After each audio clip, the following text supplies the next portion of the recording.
આજે વિધાનસભામાં જ્યારે ગુજરાત રાજ્યનું બજેટ રજૂ થવા જઈ રહ્યું છે ત્યારે ગત વર્ષની સરખામણીએ ગ્રામ્ય વિસ્તારને આ સરકાર દ્વારા કાંઈ ને કાંઈ વધુ બજેટ ફાળવવામાં આવે એવી લાગણીઓ સાથે પણ અમે અહીંયા આવ્યા છીએ. ગયા વખતે અર્બન ડેવલપમેન્ટમાં 11,000 કરોડ, એની સામે ગ્રામ્ય વિસ્તારમાં માત્ર 5,122 કરોડ રૂપિયાની, એટલે કે શહેરી વિસ્તાર કરતાં અડધું પણ બજેટ ગ્રામ્ય વિસ્તારને ફાળવવામાં નહોતું આવ્યું.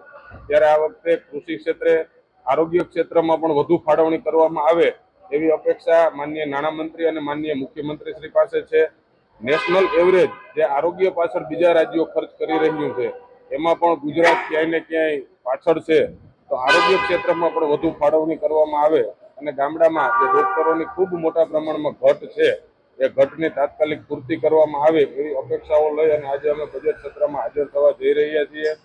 આજે અમારી પાર્ટીના નેતા અને આદિવાસી લીડર માનનીય ચૈતરભાઈ પણ આ બજેટમાં આવી રહ્યા છે. ત્યારે અમને સૌને એમની પણ રાહ જોઈ રહ્યા છીએ કે આવી અને પોતાના જે પણ પ્રશ્નો છે એ વિધાનસભાના ફ્લોર ઉપર રજૂ કરે.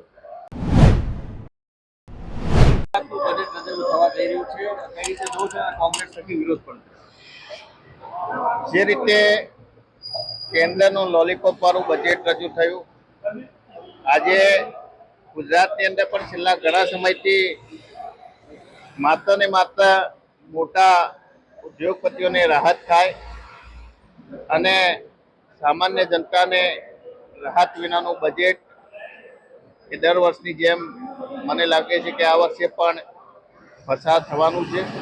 એની અંદર સામાન્ય લોકોને, ગરીબ લોકોને માત્ર અરીસો બતાવવામાં આવે એવી પરિસ્થિતિ દર વર્ષની જેમ થવાની છે. આશા રાખીએ કે ગુજરાતની ગરીબ મધ્યમ પ્રજાને ઉપયોગી થાય, મોંઘવારીનો ભાર હળવો થાય. જે રીતે રાજસ્થાનની અંદર 500 રૂપિયાની અંદર સરકારે બાટલો આપે છે, એ રીતે ગુજરાતની જનતાને પણ 500 રૂપિયાની અંદર ગેસનો બાટલો મળે, બેરોજગારી દૂર થાય એવું સર્વગ્રાહી બજેટ આજે રજૂ થાય. કિરીટભાઈ, સત્ર પૂરું થાય ત્યાં સુધી લાગે છે કોંગ્રેસનું જે બળ છે બંધ રહેશે? ચોક્કસ કોંગ્રેસના જે અમે 15 ધારાસભ્યો છે એમના એમ રહેવાના છે અને કોઈ તોડી શકે. આપના નામની પણ અટકળો ચાલી રહી છે કિરીટભાઈ? કે મારા નામની તો હું ધારાસભ્ય થયો 2017માં, ત્યારની અટકળો ચાલી રહી છે. આજે કિરીટભાઈ આજે જાય છે, હજુ પણ કિરીટભાઈ કોંગ્રેસની અંદર. બજેટના પ્રથમ દિવસે માનનીય મંત્રીશ્રી દ્વારા જે સુધારા વિધાયક ક્રમાંક નંબર 1 ગુજરાત ગણોત વહીવટ અને ખેતીની જમીન સુધારક વિધાયક 2024 લઈને જે આવ્યા છે તેમાં ઘણી બધી ક્ષતિઓ જોવા મળી છે. સાથોસાથ આ જે સુધારા વિધાયક છે ગણોત ધારાનું, તેમાં મંત્રીશ્રીનું આમ આદમી પાર્ટી તરફથી અમે ગૃહમાં સૂચનો પણ કર્યા છે. જેમાં પહેલું સૂચન છે કે આ જે જમીનો જે છે સુધારા વિધેયકમાં જે આપવામાં આવી રહી છે 2015થી, એમાં કઈ સંસ્થાઓને આપવામાં માગે છે, કેટલી જમીન આ ગણોત ધારાની આપવા માગે છે, એનો કોઈ આ બિલમાં ઉલ્લેખ કરવામાં આવ્યો નથી. અને સાથોસાથ એ પણ આ બિલમાં ઉલ્લેખ કરવામાં નથી આવ્યો કે ભાઈ આ જે જમીનો જે છે ગણોત ધારાની, એમાં ગણોતિયાને શું નુકસાન થશે કે નહીં થાય એનો કોઈ ઉલ્લેખ કરવામાં નથી આવ્યો. અને ચોક્કસપણે ગુજરાતની અંદર એક તો ખેતી લાયક જમીનો દિવસે ને દિવસે ઓછી થતી જાય છે. જો આ સુધારા વિધેયક લાવવાથી ફરીથી પણ ખેતીની જમીનો ગુજરાતમાં ઓછી થશે અને સીધે સીધું આ કૃષિ ઉપર, ગુજરાતની કૃષિ ઉપર આની અસર થવાની છે. અને ખાસ કરીને આ એક બિલ છે એ પોતાની માનીતી સંસ્થાઓ જે છે એને ગણોત ધારાની જમીનો કેવી રીતના આપવી એના માટેનું આ સ્પેશિયલ બિલ છે. પોતાના માનીતા ઉદ્યોગપતિઓને ગણોત ધારાની જે જમીનો છે એને સસ્તા ભાવે કેવી રીતના આપવા માટેની આ આખો આ સુધારા વિધાયક બિલ આજે જે લાવવા જઈ રહ્યું છે. ત્યારે ગુજરાત સરકારને ખેડૂતોની જે જમીનની માપણીની જે સાચી માપણી કરવાની જે બિલ લાવવું જોઈએ એ બિલ લાવતા નથી. અને જે બિલ નથી લાવવાનું, જે ખરેખર ગુજરાતમાં ખેતી પ્રધાન હોવા છતાં ખેડૂતોની સંખ્યા આજે ઓછી થતી જાય છે, ખેત ઉત્પાદન ઓછું થતું જાય છે, ખેડૂતોની આવક ઓછી થતી જાય છે, એને સુધારવા માટેના બિલ નથી આવતા. પણ ઉદ્યોગપતિઓને, માનનીય એમના ઉદ્યોગપતિઓને સસ્તા ભાવે કેમ જમીન મળી રહે, એમની સંસ્થાઓને કેમ સસ્તી જમીન મળે એના માટે જ થઈને આજે આ બિલ લાવવામાં આવી રહ્યું છે. એટલે આજે ગૃહની અંદર આમ આદમી પાર્ટી દ્વારા આ બિલમાં ઘણા બધા સૂચનો સૂચવવામાં આવ્યા છે અને સાથે વિરોધ પણ કરવામાં આવ્યો છે.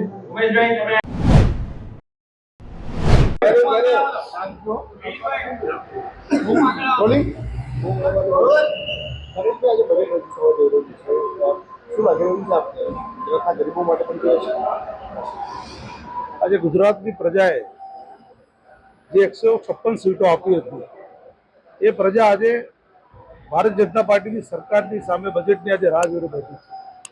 એ આશા રાખીને બેઠી છે કે આજે યુવાનોને જે રોજગારી આપવાની વાત છે, રોજગારી નથી આપીશું, શું બેકારી ભથ્થું આજે મળશે. આજે કિસાનો રાહ જોઈને બેઠા છે કે એમને જે જીએસટી 18% એમના રાસાયણિક ખાતરો અને એમના સાધનો ઉપર જે મળે છે એમાં આજે રાહત મળશે. ગૃહિણીઓ રાહ જોઈને બેઠી છે. આજે ભૂપેન્દ્રભાઈ પટેલની સરકાર દ્વારા માન્ય નાણામંત્રી કનુભાઈ દેસાઈ આજે બજેટ રજૂ કરવાના છે. ત્યારે બજેટમાં અમે ધ્યાન રાખીશું કયા વર્ગનું કેટલું બજેટ ફાળવવામાં આવ્યું છે અને એને કઈ રીતના રજૂ કરવામાં આવ્યું છે, પૂરી તકેદારી રહેશે. અને સાથે સાથે એમાં જ્યાં પણ અમને લાગશે ત્યાં અમે ચર્ચાની માંગ કરીશું. અમને વધારે ને વધારે સમય ચર્ચામાં મળે એ પર અમારી માન્ય અધ્યક્ષશ્રી પર અમે માગણી કરવાના છે. અને આજે બેસીએ અને બજેટ રજૂ કરે એના પછી વધારે વિશેષ આપણે ચર્ચા કરીશું. બજેટ સત્રની શરૂઆત થઈ તે પહેલા જ શંકર ચૌધરી તરફથી વિપક્ષને ટકોર કરવામાં આવી છે કે વિપક્ષના કાર્યાલયમાં, કોંગ્રેસના કાર્યાલયમાં કેટલાક પોસ્ટરો બન્યા છે, વિરોધ પ્રદર્શન હાઉસમાં ના થાય, ભારે જે કર્યું એ કરે. હા, ચોક્કસ બજેટમાં અનેકવાર એવા કામો સૂચવવામાં આવે છે જે બિનજરૂરી હોય છે અને અમુક વર્ગને અમુક બજેટની જરૂર હોય છે ત્યારે બજેટ માંગણીના પણ અમુક રજૂઆતો હોય છે. ત્યારે આજે બજેટ રજૂ થાય પછી જોઈએ છીએ અમે કયા વર્ગ સાથે કઈ રીતની અન્યાય થાય છે. જ્યારે સરકાર સામે રજૂઆત કરવાની થશે, વિરોધ કરવાનો થશે ત્યારે ચોક્કસ અમે બધા સાથે છે અને અમે સરકાર સામે જ્યારે વિરોધ કરવાનો થશે ત્યારે અમે બધા વિરોધ પણ કરીશું. તમે આદિવાસી સમાજને લઈને સતત ચલાવતા રહેતા હો છો, આ બજેટથી આદિવાસી સમાજને શું કંઈ મળવું જોઈએ એવી આપની અપેક્ષા શું છે? ગયા બજેટમાં 3,410 કરોડ આદિવાસી સમાજ માટે આદિજાતિમાં બજેટ ફાળવવામાં આવ્યું હતું. પણ તમે જોઈ શકો છો એ બજેટને સગેવગે કરવા માટે તમામે તમામ આદિવાસી જિલ્લાઓમાં નકલી કચેરીઓ આ સંગઠનના અને સરકારના માણસોના પડદા પાછળ રહીને જ બનાવવામાં આવી હતી. તો આદિવાસી સમાજ માટે આઝાદીના 75 વર્ષમાં અનેક અબજો રૂપિયાના બજેટો બન્યા છે, પણ એ બજેટો છેલ્લા માનવી સુધી પહોંચ્યા નથી. એ સરકારના જ લાગતા વળગતા એનજીઓ, એજન્સીઓ આવી નકલી કચેરીઓ કરીને એ બજેટને સગેવગે કરવાનું કામ કરે છે. અનેક પત્રો અમે માન્ય મુખ્યમંત્રીશ્રીને લખ્યા છે, ઉજાગર કર્યા છે, છતાં એમાં યોગ્ય કાર્યવાહી નહીં થઈ. એના કારણે આજે પણ ટ્રાઇબલ વિસ્તાર ભ્રષ્ટાચારથી ખતબદ્ધ છે અને સૌથી વધુ ભ્રષ્ટાચાર જો થતો હોય તો આદિવાસી વિસ્તારોમાં થાય છે. તમે માનો છો આ બજેટ ચૂંટણી લક્ષી હશે કારણ કે લોકસભા પહેલા ગુજરાત સરકારનું બજેટ રજૂ થવા જઈ રહ્યું છે? ચોક્કસ આ લોકસભા 2024 આવે છે એ ચૂંટણીલક્ષી બજેટ છે અને જે જૂનું બજેટ છે એને પૂર્ણાગમન કરીને પેશ કરવાની જે તજવીજ ચાલી રહેલી છે. આજે જેવી રીતના બજેટ રજૂ થશે એના બાદ અમે એ બજેટનો અભ્યાસ કરીને ચર્ચામાં લઈશું અને જ્યાં અમને લાગશે ત્યાં ચોક્કસ સરકાર સામે અમે માગણી પણ મૂકીશું. બજેટ અને ચૂંટણીને એક સાથે જોડી રહ્યા છો. આપ પોતે લોકસભા ચૂંટણી લડવાના છો કારણ કે જાહેરાતો થઈ ચૂકી છે અનેક પ્રકારની. તમારી પોતાની ઈચ્છા શું છે?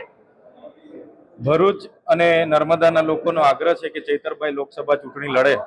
માન્ય કેજરીવાલજી, ભગવત માનજીએ પણ જાહેરાત જ્યારે કરી છે ત્યારે 2024ની ભરૂચ લોકસભા બેઠક પરથી ચૈતરભાઈ વસાવા ઉમેદવાર છે અને અમે લડવાના છે. સાહેબ, ઈડીના સતત દરોડાઓ વિપક્ષી નેતાઓ પર પડી રહ્યા છે અને આગામી લોકસભાની ચૂંટણી સુધીમાં વધુને વધુ વિપક્ષના નેતાઓ કેવી રીતે અંદર કરી શકાય, તો આમ આદમી પાર્ટીની આ વિશે શું પ્રતિક્રિયા?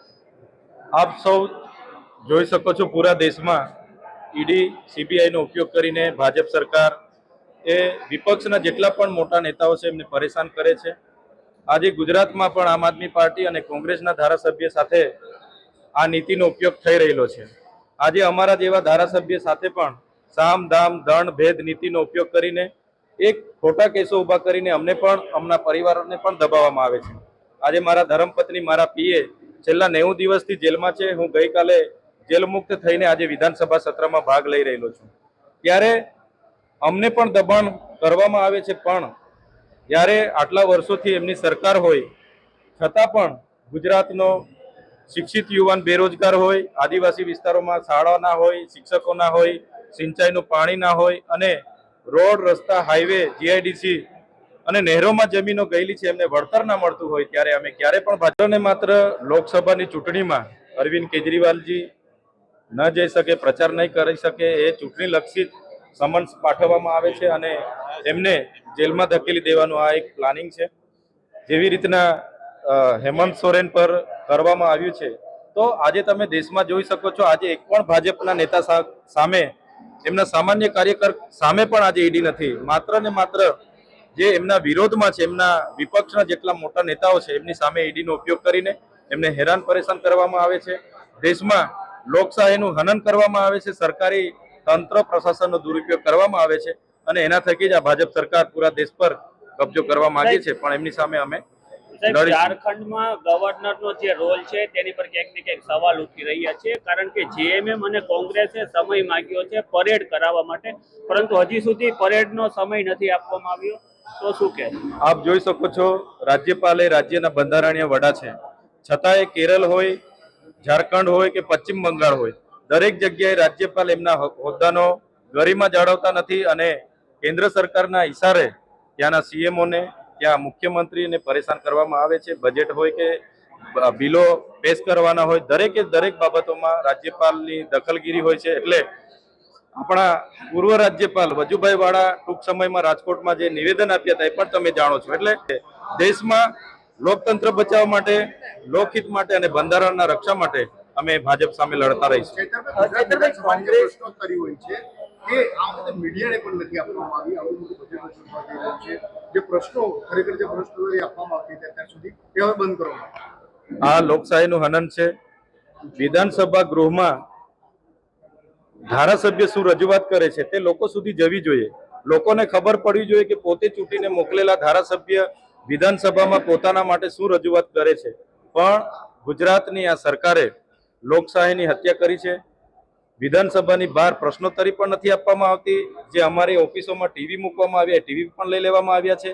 ગૃહની કામગીરી બહાર કોઈ પણ નિહાળી ના શકે એવી વ્યવસ્થા કરીને આ ગુજરાતની પ્રજા સાથે ગુજરાત સરકાર અન્યાય કરી રહી છે. કોંગ્રેસે બજેટ રજૂ કરવાની પહેલા માંગ, વિરોધ પ્રદર્શન કરી માંગ કરી કે સરકારી નોકરીઓ ખાલી પડી છે તે ભરવામાં આવે. તેના સિવાય બાજુના રાજ્યમાં જેમ ભાજપે રાજસ્થાનમાં 450 રૂપિયામાં ગેસનો બાટલો આપવાની વાત કરી છે તેમ ગુજરાતમાં મળે, ટેટ કાર્ડના ઉમેદવારોને નોકરી મળે. શું આમ આદમી પાર્ટી પણ તેમની સાથે જ છે આ તમામ મુદ્દે? આજે દરેક ક્ષેત્રમાં, આરોગ્ય ક્ષેત્ર હોય, શિક્ષણ ક્ષેત્ર હોય કે દરેક ક્ષેત્રમાં ખાનગીકરણ આવી ગયેલું છે. એમાં ભાજપ સરકારના જે કોન્ટ્રાક્ટરો છે એમની એજન્સીઓ, એનજીઓને કામો આપવામાં આવે છે. આજે ટેટ ટાટ પાસ ઉમેદવાર એમનું સપનું હતું કે પોતે સરકારી શિક્ષક બનશે, પણ આ સરકારે જ્ઞાન સહાયક યોજના લાવી, પ્રવાસી શિક્ષકોની યોજના લાવીને એમની સાથે પણ અન્યાય કર્યો છે. ત્યારે મોદી સાહેબનું એ વિઝન યાદ આવે છે જેમણે કીધું હતું કે 2 કરોડ સરકારી નોકરી આપીશું, ખેડૂતની આવક ડબલ કરીશું, દરેક વર્ગનો વિકાસ કરીશું. સરકાર સદંતર નિષ્ફળ ગયેલી છે. એટલે બજેટ જે પણ હશે એ એમના લાગતા વળગતા અને ફાયદા માટે ચૂંટણીલક્ષી બજેટ હશે એવું અમે ચોક્કસ